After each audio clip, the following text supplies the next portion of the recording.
This next section is optional content for people taking Module 3, but I encourage everybody to pay attention to it nonetheless. This section deals with the provisions in the Mental Health Act for British Columbia around involuntary admission of people with an apparent mental disorder. Section 22 deals with how a doctor must make that involuntary admission, and Section 28 refers to how police can transport an individual even without their permission to psychiatric or other medical care. Now, I encourage people to pay attention to this section even if they're not in the medical community or the policing community, because I think it will help us not to have unfair expectations or unrealistic expectations of doctors and police in the midst of an emergency mental health crisis. Similarly, I think it's important for the police and medical community to review these provisions, because I think, based on the evidence from what I've seen in the documents I've been using for research, that there is a considerable amount of misinterpretation. And these pieces of information we're about to use here are from the guide I showed you earlier for the Mental Health Act of BC, and from the triage guidelines from the BC Association of Chiefs of Police. So they're very credible sources, and they so to speak, come straight from the horse's mouth. Section 22 is respecting how physicians can admit somebody to a psychiatric facility. And one of the misconceptions that exists out there is that physicians can only do that when a person represents a danger to themselves or others.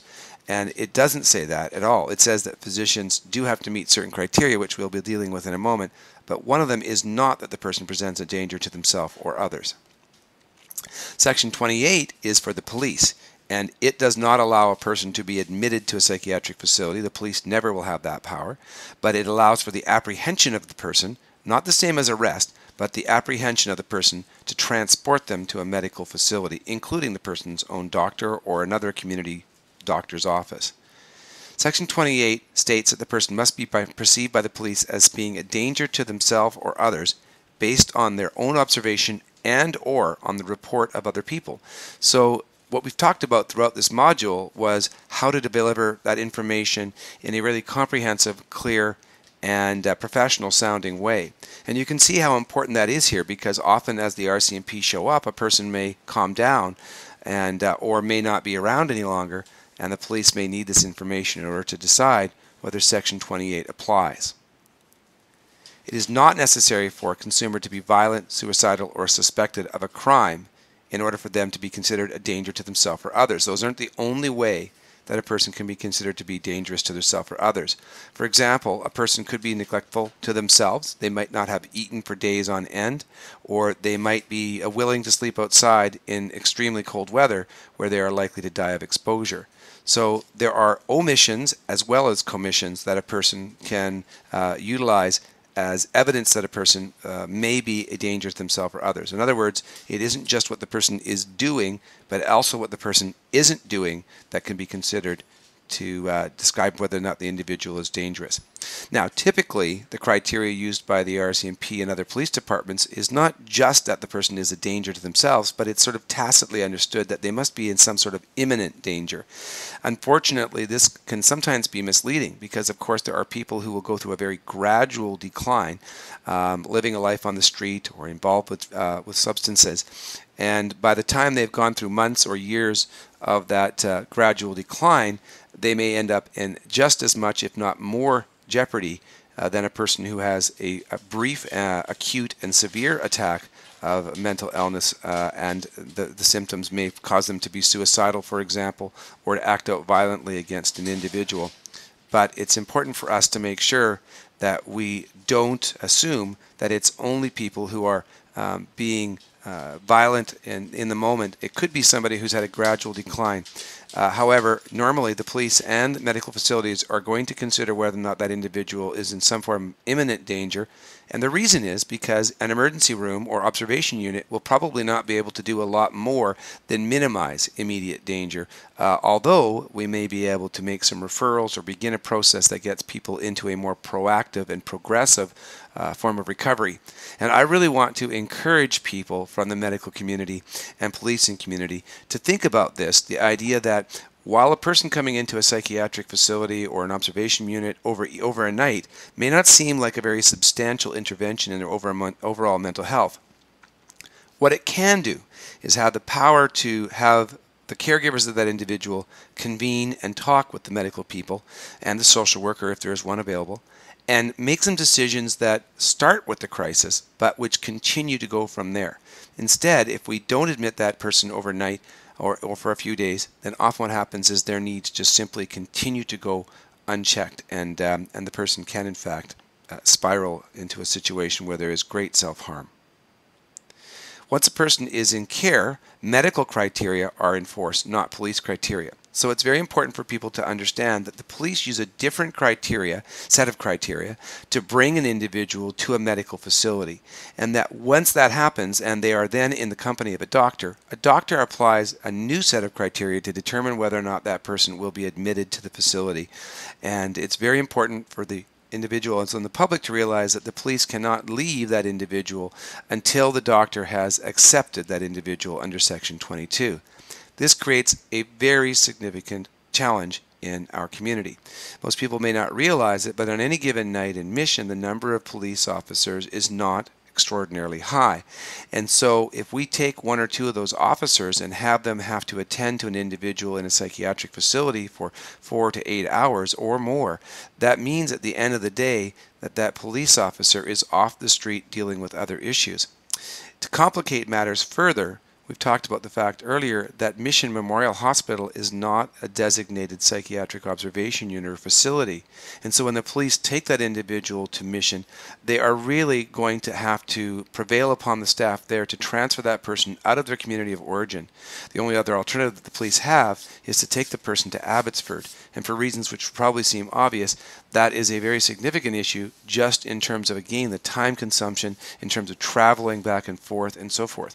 And so it's difficult, and I understand this, having had the opportunity to be out with the RCMP to a limited extent in Mission, and knowing how busy their lives are and how many other priorities there are, it's difficult for a police officer to justify making that call to take a person to a facility when so often the individual ends up not being admitted anyways. And so that's one of the things we need to address here, is having an improved dialogue, having an improved understanding of what is the outcome we desire from this person being admitted. It isn't just to have that person off the street for an evening, although that's a good start in many cases, because once we get past the crisis we can start to have something built on a bit more of a foundation. But we have to think beyond that initial evening. The crisis intervention team approach is one of the things that we can do to help deal with that. But it's not the only one, and we're going to talk a little bit more about that in this, but especially in other modules later.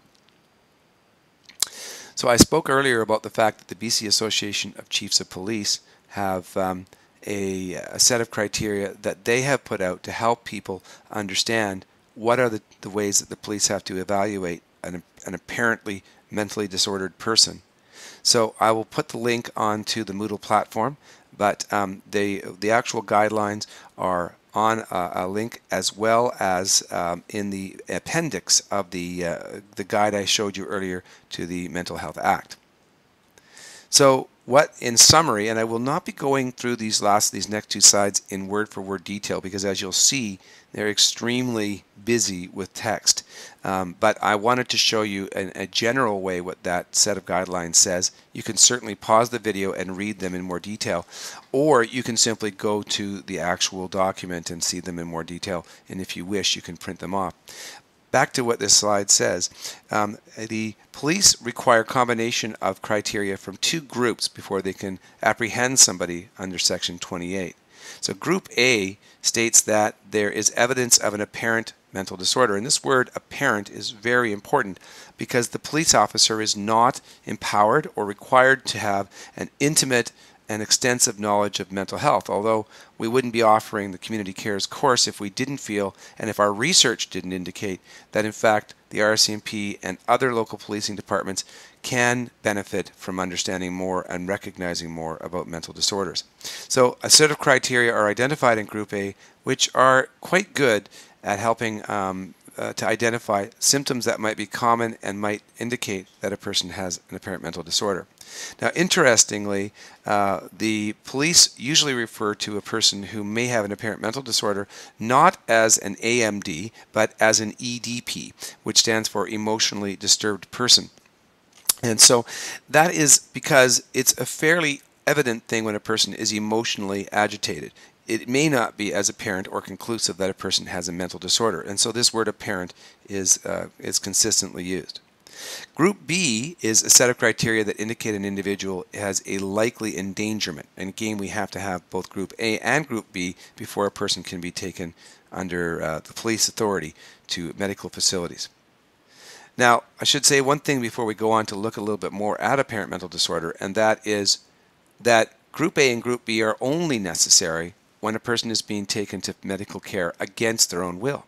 And so you can see why it is so important for us to be effective communicators and relationship builders, even in that very small period of time that we might have, to see if a person can be entrusted or can build the trust to undertake a voluntary visit to a psychiatric facility or a doctor in their community. It doesn't have to be a psych ward. It could be a local medical clinic. It could be a mental health office.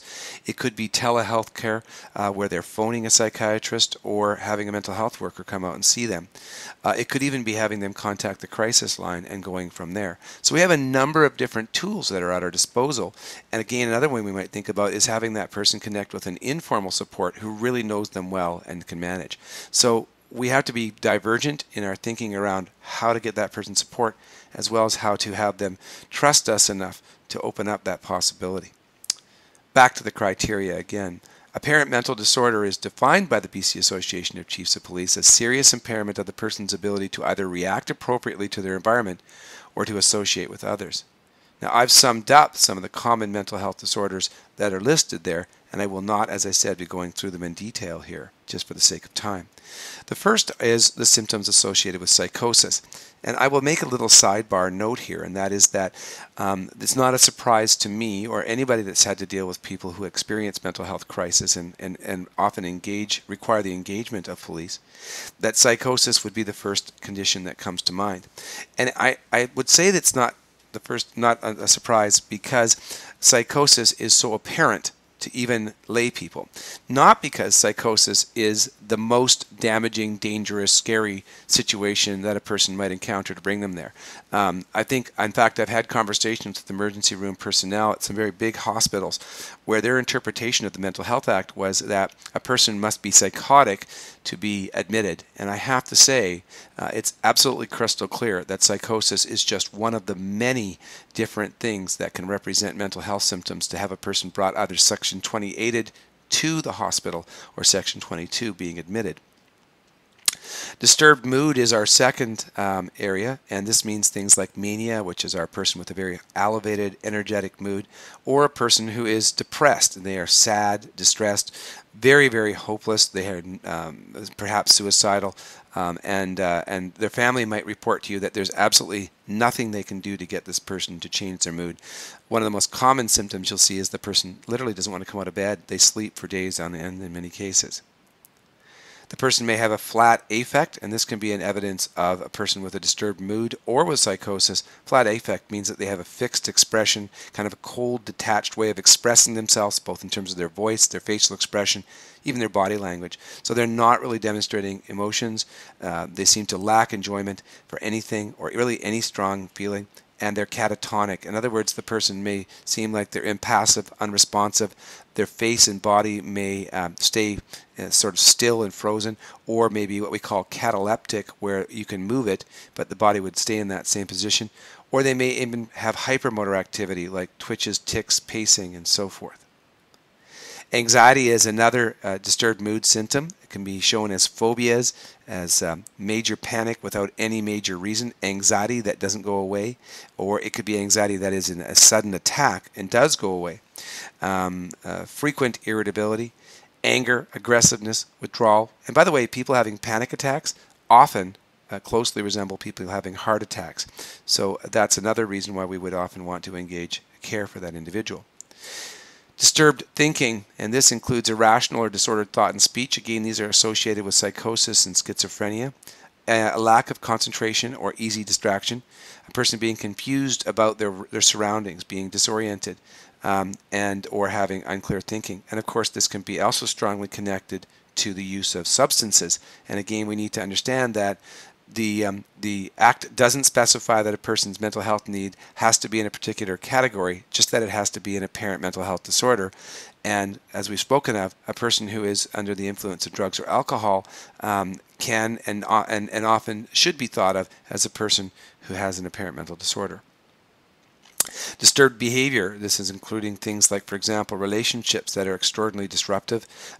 People, for example, and some of you may have been called out in some of these calls, where they just do not seem to be able to manage without being in conflict with each other, and yet when separated they still seem to manage to find one another and begin their conflicts again. Very poor coping skills, I mean physical coping skills, or a person who's emotionally essentially immobilized. No self-care or adherence to daily routines. So this is a person, for example, who might have something like disorganized type schizophrenia, who simply is not able to maintain their own welfare, isn't eating, isn't engaging in hygiene, doesn't seem to have the wherewithal to pick a place to sleep that is warm and dry or safe in terms of crime.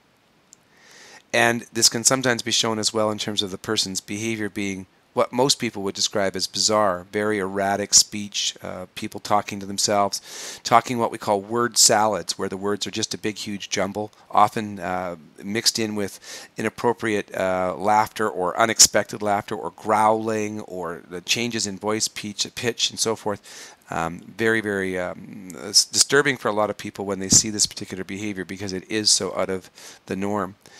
And the person may also show things like obsessions, which are thoughts that are fixated, compulsive behavior, behavior that they don't seem to be able to stop, uncontrolled impulses, and so forth. So these are some of the things that would indicate a person might have an apparent mental disorder, and they go in line with the symptoms, the signs that a person is likely a danger to themselves.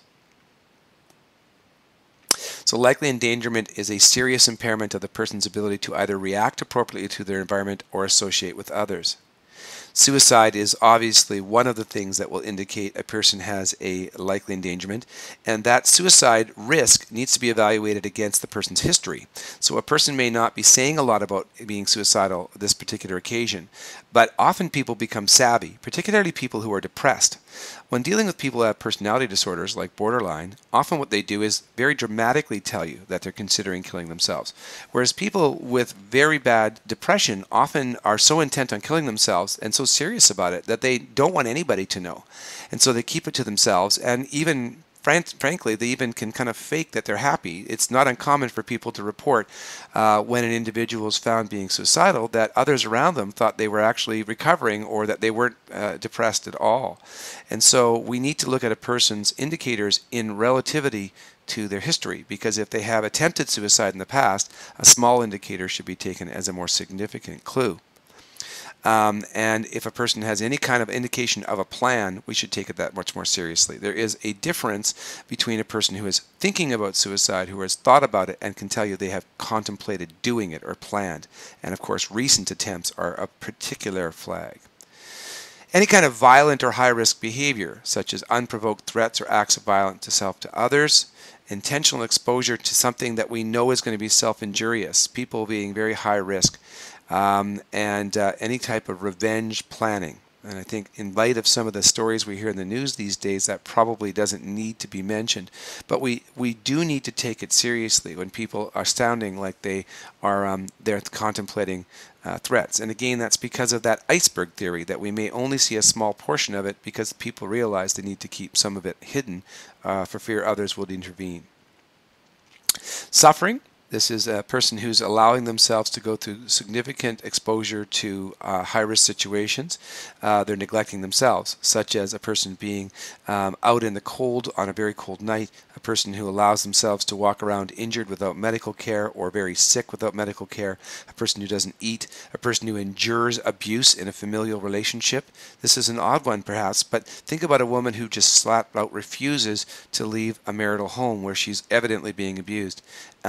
Most people don't realize this, but if you are going through chronic abuse, there's a very good chance that you're going to be suffering from at least an acute type of mental health disorder, acute meaning short-lived, and that you are going to be in the category of likely endangerment. So it is actually sometimes advisable in some circumstances to have a person taken away from that situation long enough to maybe get a bit of a break and be exposed to some other supports, such as a women's resource society or transitional association. acting or probably acting is acting or is probable to act unsafely, and this is because the person is having such distorted thoughts and perceptions that the individual's context with reality cannot be relied upon. So a person, I for example worked with an individual, he was not himself psychotic, but his father was psychotic, and his father believed that he was Jesus, and his father believed that Jesus was telling him, or as Jesus, his job was to beat his children with a baseball bat. As you might imagine, we didn't wait for him to actually get the baseball bat before we intervened. Endangerment of risk is increased by complications. So, in other words, there are certain times when a risk is even more apparent because a person is doing things that aggravate it, such as using drugs or alcohol along with the medication they're supposed to be using, or instead of the medication they're supposed to be using, or a person who has been through treatment but has failed and has decided to sort of abandon all hope. A person who doesn't have adequate caregivers, or is unwilling to accept help, or is having ongoing severe stresses in daily life. So think about this person for a moment. It might surprise you that this is the individual that often we are most challenged to deal with, because we call them by various names: repeat offenders, frequent flyers, repeat consumers, but often we call them by their first name because we just get to know them. And I really want us to take a mental shift on this and think about how really it consumes a tremendous amount of our time, our resources, and our emotional capacity to deal with people, because we feel as though we're on a treadmill and we're never actually making a difference. And it's really important for us to understand that sometimes we have to think outside the box. We have to do things that are beyond what our job description says. But in the end, it's going to probably make our job easier and more fulfilling to do that. So I want us to take that big picture cost-benefit analysis approach. Yes, we could come back and bring John back to the psych ward again tomorrow and the day after and the day after, every day watching this individual decline, and so certain that that individual is going to eventually probably meet their demise. Or we can try and find that person, that support team that we're going to talk of earlier, and have a group of people working to try and support that individual. And I know it's outside the box for us to have somebody who normally is an emergency responder be a part of that role. But that person may be the one who knows most how hard that person's life is, how hard that consumer's life is.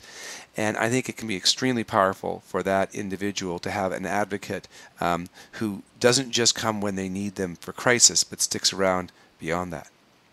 And of course, the history of the individual is another way we can have a sense of their likely endangerment, which really goes to the comments I was just making. Often, especially for people who've failed at their treatment or been rejected by their families, or who have made it, and there's so many people like this who started off being exposed to crime, drugs, and things like abuse in parts eastern of BC and have made their way out west, partly because of the climate. And there's so many of them that are just physically detached from family and resources, and so it takes, and they may not be oriented to what's available out here. It takes us as first responders being just relators, just being conduits of small amounts of information, or introducers, introducing a person to a place or a person that can take them to the next step. That often makes a difference. And we often are the ones who ironically end up knowing the most about that individual's history, just because we're the one who gets called every time there's an emergency.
we need to take a quick look at understanding that there are different community models for each of the sectors that would be sitting around taking this course. We are essentially all different cultures, and we all speak different languages. In order to work effectively together, in fact, to work symbiotically together, we really need to understand each other's role and really understand how to communicate with each other and show ultimately a tremendous amount of respect for each other. My wife has an expression which she uses. She's a hospital administrator, and she uses it in teaching her staff, and that expression is assume goodwill. And what she means by that is whenever we engage with another professional, we should start by assuming that person has as strong a commitment to helping the individual as we do, that they are as competent as we are, and that they're as committed and ethical as we are. And until we see a person do something to indicate otherwise, we should continue to have that approach. Too often we see people who don't want to do things the way that we do it, and we assume it's because they don't care or because they don't understand. And in fact, it's often because they simply have a different way of looking at things or a different mandate. So let's look at the mandates. The first of these is the police psychology. Police are, generally speaking, engaged in a reactive approach, or at least the policeman who's on call, who's out there doing a duty on call shift. Now, there's a lot more proactivity to policing than people may understand. But when they're dealing with an individual who had been a 911 call, that's what brought them there, their job is to come there and essentially try to react effectively in that circumstance. They are going to be predominantly focusing their energies on that. They're focused on protection of the greater public as their biggest priority, and they are not able to really put the priority of one individual above that of the community. They are empowered to restrain and apprehend individuals, and as you'll see going down the page, they're the only ones who really have that full authority, and that sometimes surprises the police to find out that when they're working with other professionals, the reason that they may be called, the police may be called, is because the police are the only ones who can put somebody in handcuffs or lock them in the back of a car. Even if it's only for half an hour, that can be the difference between that person being able to function versus doing a great deal of harm. And I've been through that very situation on many occasions. And it's important for us to understand that the police have a view of that individual that is mostly colored by interactions during crisis. They're only usually engaged during crisis. But as I said earlier, I want us to challenge that view. Now, the medical approach is combined. They have a reactive approach, and they're expected to be more of a proactive group of people as well. But interestingly, the medical community is not just one group. So we, for example, have emergency physicians and community physicians. We have psychiatrists, and they're all doing slightly different things. So an emergency room physician's job is really to try and get through the next short while and stabilize people, and then to move on to the next form of treatment or refer that person. They are not going to, again, be thinking in a largely proactive approach. They're going to be focused on treatment of the individual. In other words, making the person well, and that is largely going to be through medical interventions. They're allowed to use restraint to some extent, but wisely, most medical professionals recognize that restraint is a barrier to care, that patients who are restrained are often very challenging to serve. They can be violent or dangerous even while restrained, and especially when they are removed from a restraint. And when they're removed from restraint, they often leave even against the doctor's own advising. And the mandate of physicians is to care for a person's physiology above their dignity. And that may sound like a harsh remark, but if you think about it, when we go into a medical facility, there are many times when we are asked to do things that may be somewhat uncomfortable for us. For example, to disrobe or to tell personal details to an individual that is relatively new to us. Those are things that we're asked to do because our physical welfare depends upon them. In community care, those philosophies are quite different. Community care facilities are largely focused on the proactive. They're attempting to help people improve gradually and over time in a progressive fashion, but they're not terribly resourced or empowered to deal with people who have crisis and dangerous behavior. For example, they are not really empowered to do restraints. I have over the years done quite a bit of work in developing crisis intervention plans for community facilities. And when we do a community facilities crisis intervention plan, it usually follows that individual, the consumer, having had 2 or 3 or maybe even more incidents where somebody had to either intervene or where they were injured. And when they had to intervene without a plan, they had to kind of do it in a reactive and seat of their pants kind of perspective. So there are training programs such as the one that I teach is Nonviolent Crisis Intervention, and others out there that help a person to be able to manage those situations even when there isn't a plan. But they really are limited in terms of whether or not a person is allowed to physically intervene and do more. And that's again partly because of the law, partly because of resources, but also because of therapeutic relationships. Frankly, and doctors will tell you this as well, it's not terribly good for an individual who you're trying to support or treat to also think of you as being an enforcer. So it can be very difficult for us to try and be people who have the same powers as the police and the next day try to be somebody who's using skills like counseling or teaching. So we are focused predominantly in the community on emotional well-being and dignity as a priority. And sometimes it might surprise people in the medical or policing community that we actually apply a principle called dignity of risk. So we might actually allow a person to engage in behavior that has built-in risks because of the fact that to not allow them to do that would be very undignified and disempowering and would really undermine the ability of us to have a therapeutic relationship. Now, if you think about it, that might sound at first like an irrational thought, but most of us engage in risky behavior every single day, and it adds a tremendous amount of quality to our life. Now, most of the time we're not talking about physical risks, but we're still talking about risks. So, for example, driving a car is a physically risky activity. Going skiing or going on a ride at the P&E all involve some amount of risk. And so are certain socio interactions, such as taking a test in a course. We do it as part of a way to find out if we can improve ourselves, but of course we might also find out that we're failures.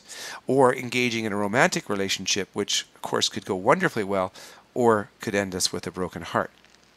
So when you think about it, dignity as an underpinning is very, very important. And one of the things I like about working in the community care side of things is that I think they have this idea right, that most people put their dignity above their physical welfare. Think about that for a moment. If I told you that you could do things that were entirely safe, but you would not be able to engage in skiing, swimming, water skiing, lacrosse, hockey, or similar activities, then you probably would say, I'm not interested. I'd rather engage in this activity that gives me something in my life. And that just broadly applied, it would involve a lot of the decisions we make in our day-to-day life. We're constantly choosing our dignity, our feeling of spiritual and emotional well-being over our physical well-being. One last thing about community care, and it may not be a politically correct thing to say, but it's an accurate thing to say, and I feel qualified to say it as somebody who has for many years been involved as an educator of community social service workers and as somebody who spent 10 years as the president of the Community Support Workers Professional Association of BC. There are a lot of people still out there today who are not fully trained. Many people have been around for many years, and I'm really glad that we're offering this course because I think a lot of people who are in that category are often craving learning more. But there are a lot of people who are out there who may not be fully trained.